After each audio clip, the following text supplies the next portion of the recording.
ቢያንስ 3 ነገሮች ላይ ብንታገስ ጥሩ ነው። የመጀመሪያው እግዚአብሔርን ብንታገሰው መልካም ነው። እግዚአብሔርን ብንታገሰው ማለት ያልመለሰልንን ጥያቄዎች እስኪመልስልን ድረስ አለማጉረምረም ማለት ነው። መጠበቅ፣ አንተ በጊዜው ሁሉንም ታደርጋለህ ማለት። ሁለተኛ ለራሳችን ራሱ ትዕግስት ሊኖረን ይገባል።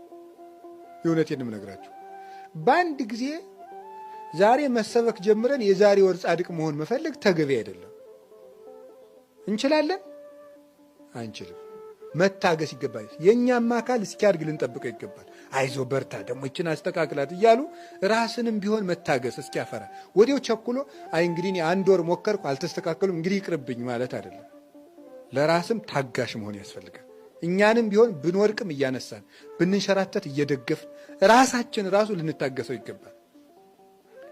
በስህተቱ እንዲቀጥል ሳይሆን እንዲበረታ ለራሳችሁም ይቅርታ ማድረግ አለባችሁ። አጉል ይቅርታ አይደለም። አይዞ ትደርሳለህ፣ በእግዚአብሔር ኃይል ትደርሳለህ እያሉ ራስን ማበርታት ያስፈልጋል። አሁን ካልተለወጥኩ አለ ማለት ነው። 3ኛ ዳተኞች አትሁኑ ግን ተብለናል። ፈጥነን መወሰን አለብን፣ ግን ለውጡንና ፍሬውን ቶሎ አንጠብቅ ነው። 3ኛ የኛ የሆነን ሰው ልንታገሰው ይገባል ነው እስኪስተካከል ድረስ። ከጸለይንለት የማይስተካከል ሰው የለም። ህሊናውም ይመለሳል። ክፉ አመል ሁሉ ይስተካከላል።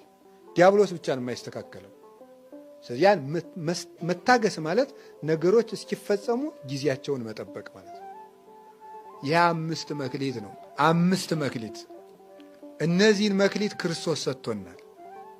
በእነዚህ ሁሉ ነገር ማትረፍ ይቻላል።